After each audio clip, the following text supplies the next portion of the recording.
Dime la verdad. Hoy estamos otro día más con Dime la verdad, no me mienta, el podcast con Reyes Ortiz, con el eterno, el asistente de la selección nacional, ex ESPN, profesor, Hall of Fame, Tiny Kine, el Yoda del básquetbol. De madera sólida. Buenos días, Tiny, ¿cómo estás? Bien. Tiene esto para que Te escucho como con merengue y algo. el tamaño es ideal y es para todo lo que no es carnes o pescado. Ey, Tiny, con ese tamaño. Hello. No te confundas. Me asusté, Tiny. Tiny le está metiendo un poquito a las noticias en PR. Estoy viendo recetas de cocinar. Sí, así se le llama ahora, pues está bien entonces. Yo sé que tú tienes contaminada y tóxica la mente, pero ¿entiendes? Acuérdate, yo no soy joven como tú, yo tengo casi 68 años, caballo. Sí, pero la diferencia es que tú eres Hall of Famer y nosotros no. Ya tú estás en otro nivel. En algunas cosas, lo mío es teoría ahora. Pero es que el mismo vocabulario, porque el espíritu está, pero ya el motor se jodió. El espíritu guerrero. Exacto. A mi edad tú vives de las historias y los cuentos. Ofensiva, mi gente. Dime la verdad, no me mienta. Sí, así es el podcast. Dime la verdad, no me mienta. Con Reyes Ortiz.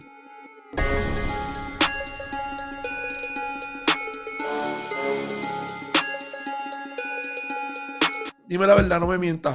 Con Duarte Entertainment. Vamos encima.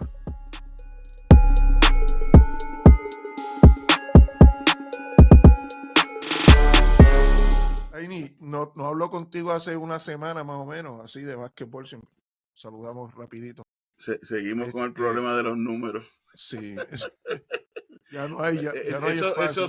Esos son 3 días que no hemos hablado, caballo, no una semana. Es difícil. Oye, pero se siente como si fuera una semana. Que es la verdad. Oye, yo no hablo con ustedes hace una semana. Yo soy el productor del programa. Esto me tiene medio nervioso. No sé qué va a pasar el programa hoy. La gente viene a preguntarme cosas de NBA y o sea, caballo, búscate a Álvaro y Carlos Morales. Exacto. Oye, son 2 caballotes haciendo eso, men. Pero a Carlos le debo yo el mundo. Y yo sé lo profesional que siempre ha sido.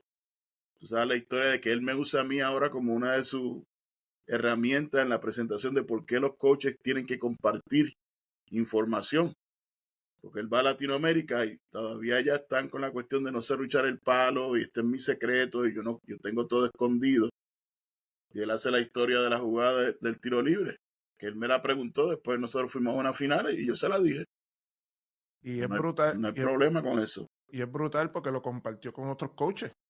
Esa anécdota. Exacto. Y entonces, y Carlos lo sigue haciendo. Tú a Carlos le puedes preguntar de todo. Ahora, cuando está en el baloncesto rentado, esa es otra historia.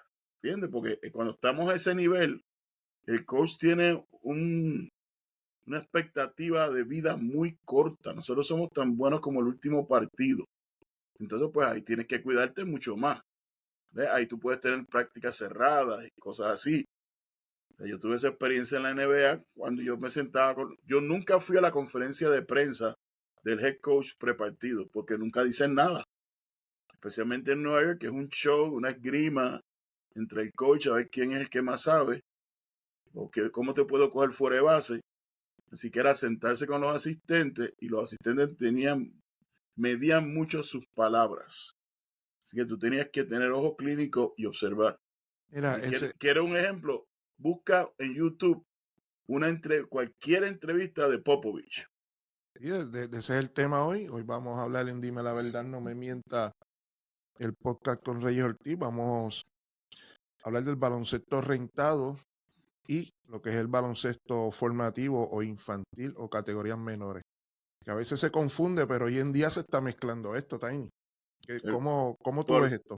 Por la misma situación que recaicamos con frecuencia, la falta de educación. A la mayoría de los coaches ser autodidactas, que ellos buscan su información, no hay una escuela, no hay una asociación que eduque, que dé dirección. por más esfuerzo que hace la federación, no hay una organización per se de los técnicos. Pues entonces el coach voluntario, ¿qué escuela tiene? Lo que ve por televisión, y eso es el baloncesto rentado. O sea, si tú tienes que pagar, eso es baloncesto rentado. Si a alguien se le compensa por coachar o jugar, eso es baloncesto rentado. Es muy distinto al formativo, que la mayoría es voluntario. Entonces, ¿qué pasa? Las consecuencias, las condiciones, los recursos en el baloncesto rentado es muy distinto a la realidad a la que se enfrenta un voluntario o un técnico a nivel de categoría formativa. ¿Qué tan dañino es en categorías menores decirle a un niño que no comprende el básquetbol? Decirle, tú juegas de uno y te pareces a Westbrook. Eso es horrible. Es como ayer hablé con un papá porque estaba mencionando de ejemplo a Harden. Y después ese es el peor ejemplo que usted puede buscar. Porque Harden es el tipo que hace sangrar la bola de tanto que drivea. Nosotros cuando estamos en competencia a los niveles que estamos, nosotros queremos que se driblee lo menos posible. El drible tiene un propósito, que es conseguir una canasta o un ángulo para hacer un pase efectivo. Cuando tú estás enseñando 300 movimientos distintos con el yo-yo, ahora mismo yo defensivamente enseño a mis jugadoras no salir al driveo. Pues nosotros hemos de estar enseñando niega, agresivo, métete, cara. ¿Qué pasa? El buen manejador aprovecha eso para penetrar. El drible no es punto. Si se quiere parar y driblear entre las piernas 3 veces y por la espalda y hacer shake and bake y ponerle los adornos y los muñequitos, que lo haga. En el baloncesto de acá, cada vez ya en este estado se añadió a nivel de secundaria el shot clock. Ese mojoneo con la bola no te sirve de nada. Hacer un buen cambio de dirección y atacar a la canasta, sí, pero es que no enseñamos eso. El muchacho agarra la bola y le hemos enseñado pase extra, one more, pero nunca miró el canasto. Eso es un punto interesante, Tiny, porque cuando estábamos en Puerto Rico, que regresamos, que ves, diferentes lugares, diferentes horarios de salida, me encontré con Santos Martínez, el gran Santos Martínez. Saludos, Santos, tremendo ser humano. Él tiene una escuelita de básquetbol, pues llámala una academia de básquetbol. Y le comento rápido porque estaban en la línea para pasar. Y yo le digo, ¿cómo ves el básquetbol en categoría menor? Tenemos que hablar 2 horas, 3 horas porque no nos valen 5 minutos, pero te puedo decir que esto es horrible. Y yo le pregunto, ¿qué horrible? Me dice, es que a estos jóvenes todo el mundo le paga dinero. Le paga dinero en categorías menores. De 8 años hasta 17, 18 años. Van a los clubes van y le dicen al muchacho, mira, no tienes que pagar nada, vente, juega conmigo. No, tampoco tienes que practicar, solamente ven a jugar. Imagínate el monstruo que estamos creando, Time. Entonces la gente llega al próximo, observa el próximo nivel y empiezan con el lloriqueo que no tenemos estatura, que no tenemos. Y se quejan cuando se buscan jugadores en Estados Unidos. Pero es que la estructura en Puerto Rico no provee. Ha habido múltiples intentos, captaciones, para tratar de aglutinar, juntar, desarrollar. Pero cada vez que llega una cabeza nueva se pierde lo anterior, no hay continuidad y no hay una filosofía base. Entonces, todo el mundo se enfatiza el resultado, no el proceso. Vamos a ganar. Entonces, ¿cómo yo puedo ganar? Pues se convierten en managers, reclutadores, pero no son maestros. Y entonces ahí nace el problema de lo que está viendo. El muchacho, desde muy joven, se le tolera cosas equivocadas y se manipula, se explota, pero no se desarrolla. O sea que en los tiempos que usted estaba en high school coachando, el tiempo de Edwin, Luis Allende, había un seguimiento, Tiny. En aquellos tiempos, nosotros bregábamos una cosa tan distinta a Estados Unidos. Un campamento de baloncesto de Estados Unidos puede ser cualquier cosa de 3 a 5 días. El campamento mío en San José era de 4 semanas. sea, económicamente eso es un disparate, pero yo no tenía educación en ese sentido. Yo lo que estaba viendo era el proceso de aprendizaje, cómo podían haber las repeticiones. En aquel tiempo yo desconocía los términos de retención y transferencia, pero lo que hacíamos era conducente a eso. ¿Qué pasa? Los muchachos ya llegaban, como llegaste tú, curados.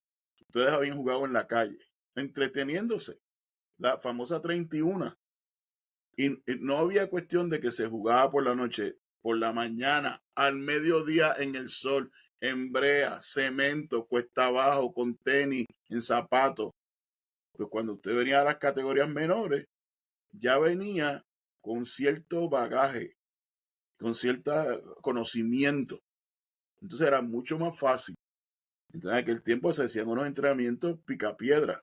Todavía yo encuentro jugadores. Uno de mis exjugadores, Iván de Jesús, su hija juega voleibol. Fue a un torneo en el Colegio San José y tuvo que subir la cuesta. Pues esa cuesta, todo el que jugó para mí la conoce. Yo te iba a comentar. Y estos jugadores ya venían con ese escudo, con ese shield. Pero ¿qué sucedía cuando venía este jugador que sabíamos que era talentoso, que jugaba soccer, pelota, voleibol? Un Luis Allende. A rayos. Luis Allende era una bestia porque el muchacho jugaba soccer. Metió un gol de medio campo. Pero el tipo desde el primer año ya físicamente era un monstruo. Jugaba shortstop béisbol con el conocimiento mío de béisbol que es nulo.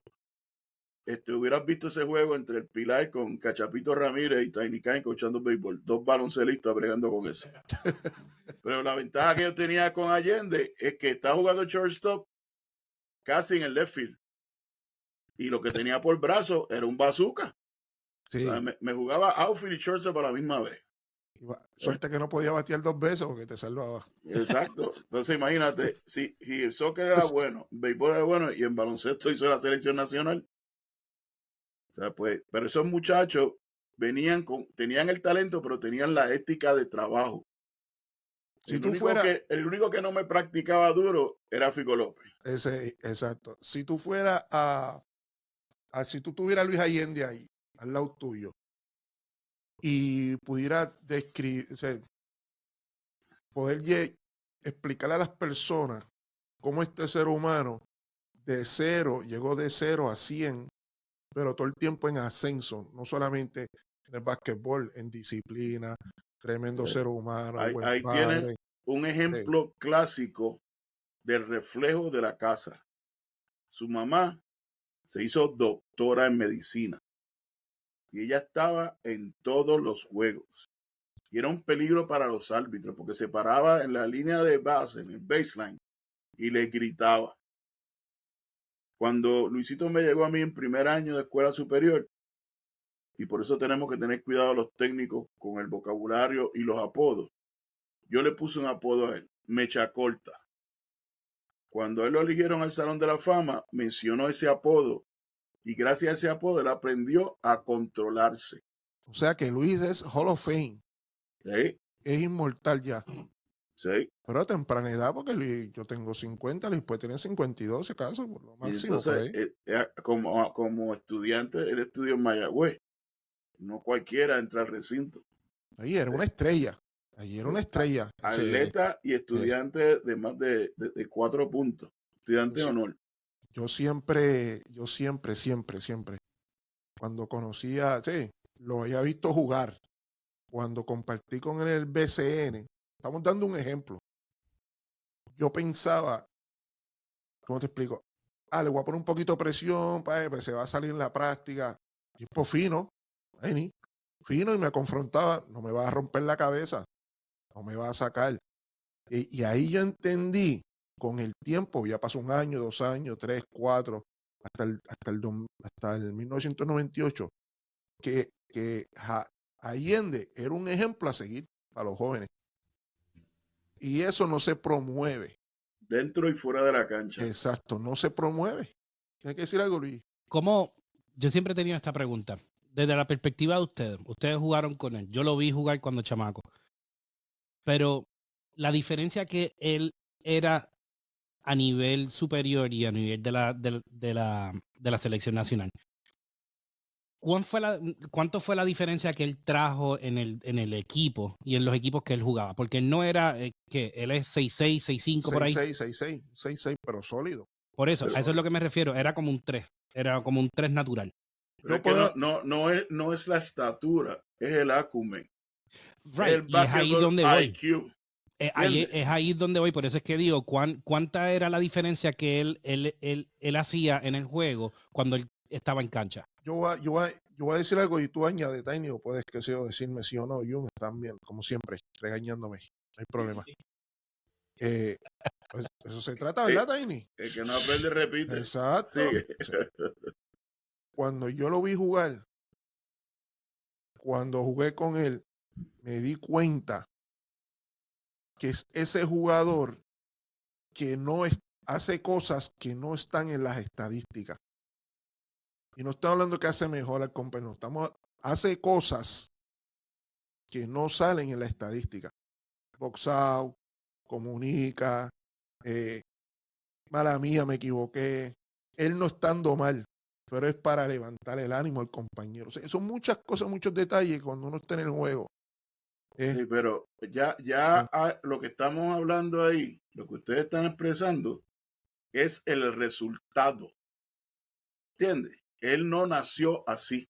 Es como el que ve a Stephen Curry metiendo bolas de lejos y se cree porque llegó a la NBA es que las mete. No, él hizo algo antes para llegar ahí. Luis Allende empezó a trabajarse desde muy pequeño en categorías menores. Empieza con la educación y la disciplina que le enseñó la casa su mamá, una señora que después de mayor estudió medicina y se hizo la doctora del pueblo. Ese es el ejemplo que vio Luis.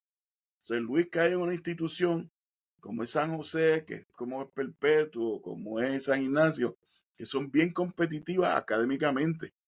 Y porque tú seas atleta no te regalan notas. O sea, tú tenías que mantener un promedio. Para hacerlo más interesante, San José no tenía becas en ese tiempo. Así que los atletas que venían eran por la educación. Entonces, esa ética de trabajo que le enseñaron en su época formativa es lo que repercute después cuando está en la selección nacional. Él no se convirtió en el baluarte y la herramienta que salía de la banca cuando llegó al baloncesto superior. Exacto, Tiny, eso es lo que te iba a decir, que allí no había beca. Llegan porque voy a estudiar.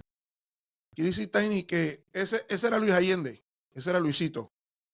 Desde muy joven. El problema que tenía cuando joven era que tenía una mecha más corta que tú, porque en el caso tuyo no había mecha, tú eras combustión instantánea. Ok, pues vamos a hacer algo, Tiny, vamos a hacer algo. Yo me atreví, porque Luis es humilde. Lo llamé al trabajo, Tiny, me atreví a llamarlo al trabajo, Tiny. Como siempre, Luis siempre humilde. Yo siempre llamo, no importa la hora que sea, Luis siempre coge el teléfono. El mecha corta. La gente no sabe esa historia.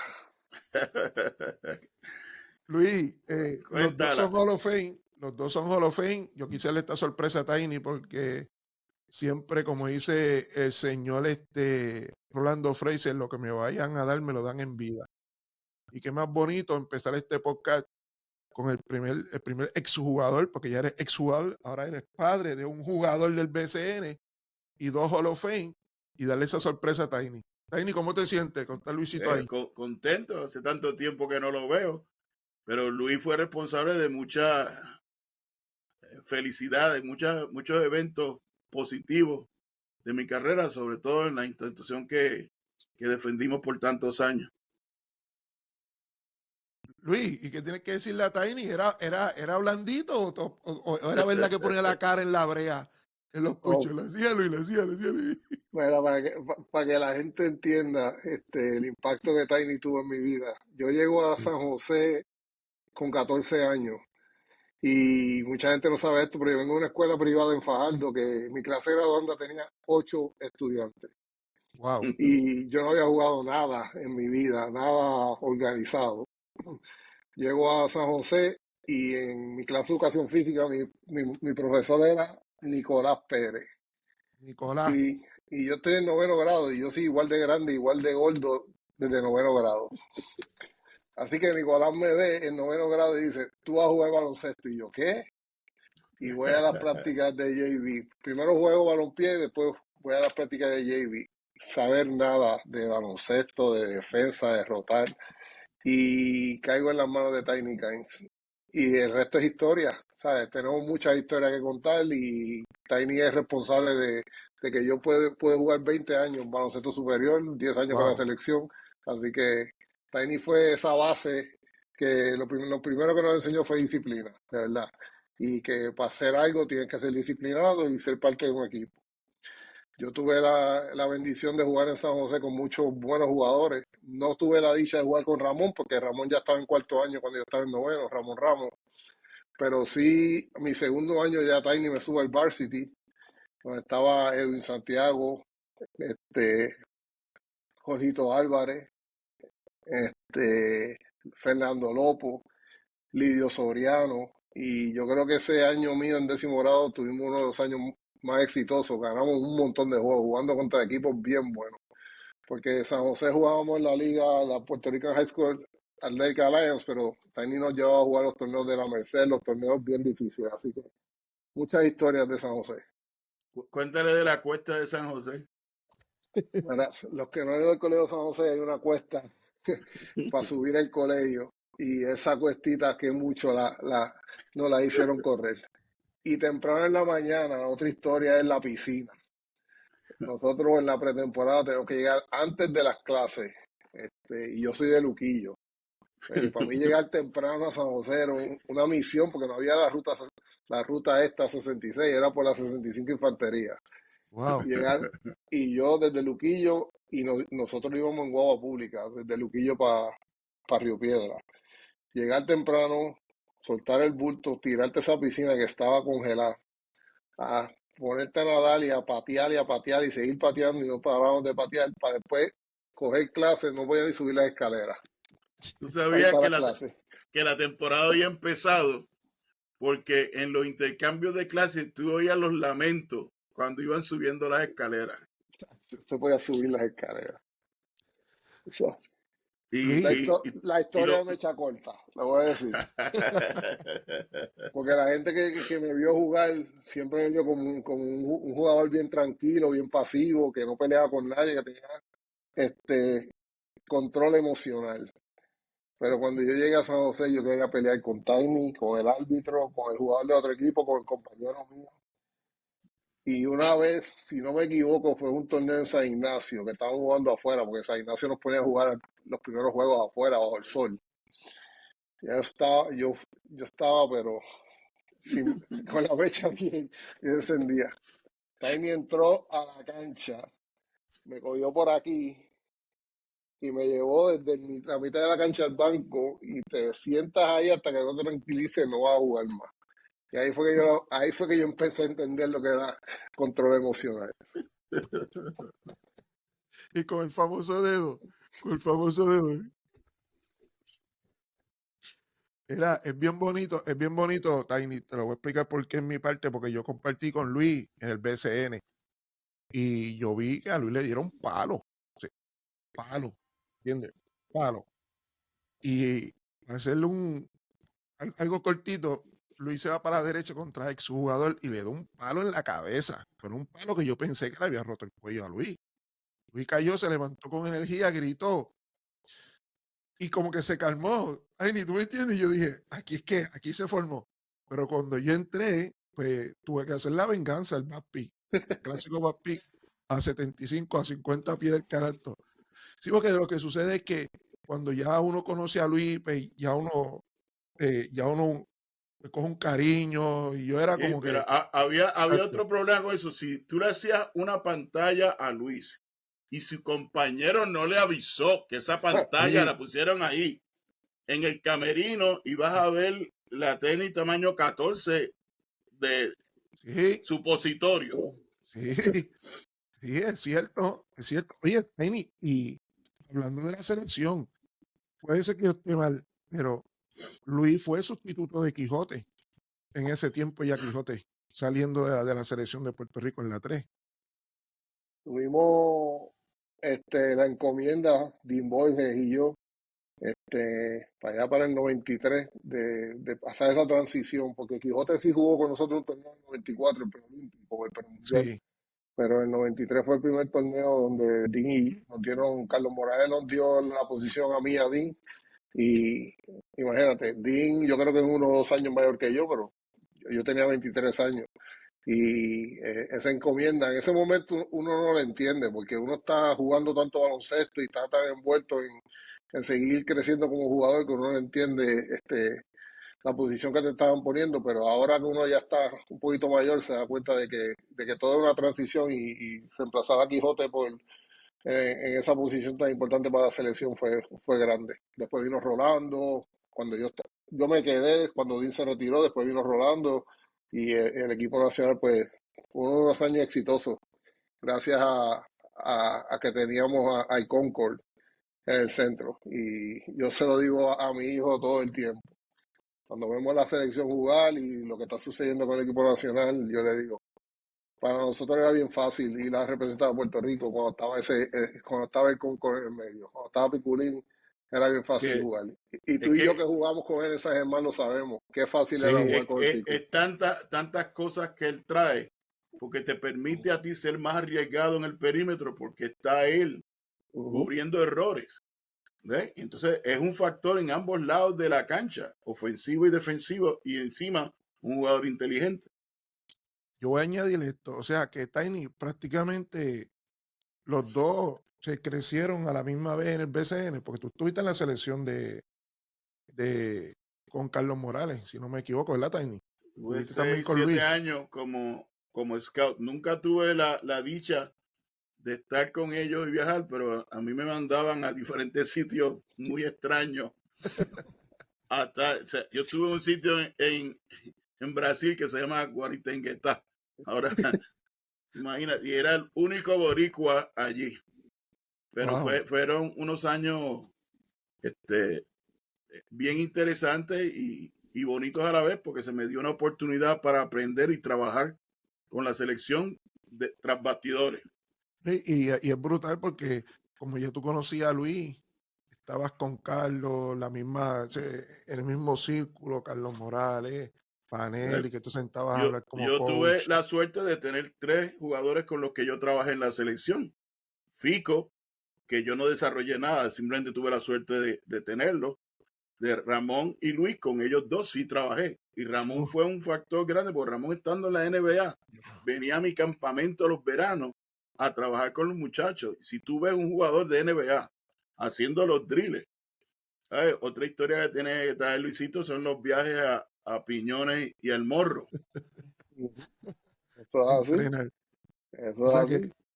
que, es lo que estábamos hablando. O sea, en aquel tiempo el básquetbol en categorías menores era básquetbol. Era Pero, básquetbol. pero la disciplina que tenían estos muchachos, porque cuando Luis me llega a mí, llega crudo en cuestión de baloncesto, pero era un atleta natural. Y por otro lado, el trabajo que se hizo en su casa, con su familia. Por eso fue que para mí fue fácil. Él no daba excusa. Y cuando llegó era un loco peligroso. Pero, o sea, loco peligroso eres tú también, Jun. Pero Poquito. en la cancha, o sea, yo nunca tuve que decirle a ninguno de ustedes dos, tengo que buscar una manera de motivarlos. Esa palabra no se usaba. O sea, ellos ya estaban motivados. El problema era darle dirección, educación y mantenerlos enfocados. Pero con Luis era fácil. O sea, con Luis, es más, yo disfruté eso hasta después de viejo, que ellos me invitaron a un torneo de Masters. Y imagínate los nenes que yo tenía. Varios nombres que él mencionó, pero entre ellos estaba Edwin Santiago y Luis Allende. Imagínate si Wow. salió bien eso. El microwave. Luis, ahora que mencionas, tú estabas en noveno y Ramos estaba en cuarto. Sí. ¿Y cómo tú veías eso?